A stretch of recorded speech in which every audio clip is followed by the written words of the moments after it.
Perjalanan pendidikan nasional. Pendidikan zaman kolonial. Para petinggi bupati menginisiasi pendirian sekolah kabupaten, di mana pendidikan hanya diberikan dan difokuskan untuk mendidik para calon pegawai. Pada tahun 1854 lahirnya Sekolah Bumi Puterai, yang mana hanya terdiri dari 3 kelas. Pelajaran yang diajarkan pun hanya membaca, menulis, dan berhitung seperlunya, dan hanya mendidik seorang pembantu dalam usaha memajukan dagang. Pada tahun 1908 terbentuknya organisasi pemuda yang didirikan oleh Sutomo dan para pelajar di STUVA yaitu Budi Utomo. Organisasi ini bergerak di bidang sosial, ekonomi, budaya dengan tujuan untuk mencapai kemerdekaan Indonesia.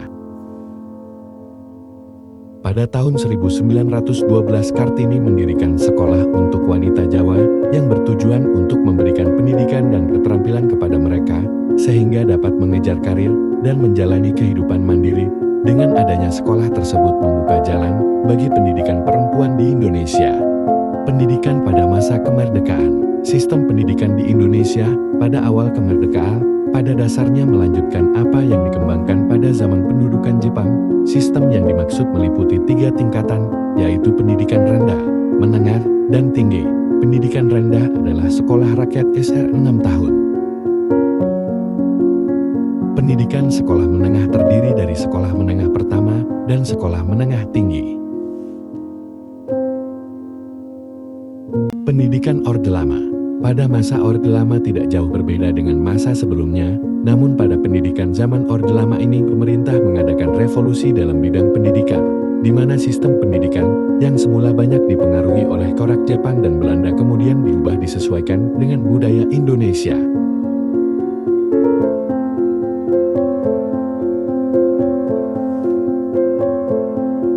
Pendidikan Orde Baru.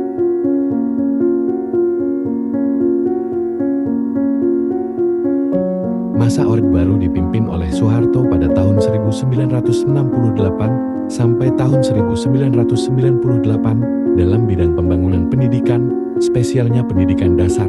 Terjadi suatu loncatan yang sangat signifikan dengan terdapatnya instruksi Presiden Impres Pendidikan Dasar. Pada masa Orde Baru, kurikulum senantiasa hadapi pergantian nyaris masing-masing dekade, seperti kurikulum tahun 1968, tahun 1975, tahun 1984, serta terakhir kurikulum tahun 1994. Pada masa Orde Baru ini, pemerintah mewajibkan anak-anak berusia 7-12 tahun untuk mengenyam pendidikan. Sekolah dasar biasa disebut sebagai wajib belajar 6 tahun.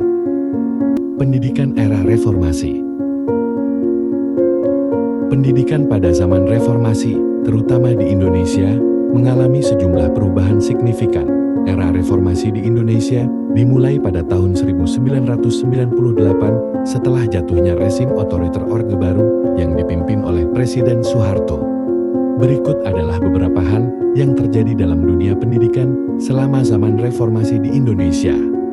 Desentralisasi pendidikan, peningkatan akses pendidikan, kurikulum baru, privatisasi pendidikan, peningkatan kualitas guru, penggunaan teknologi dalam pendidikan, reformasi universitas.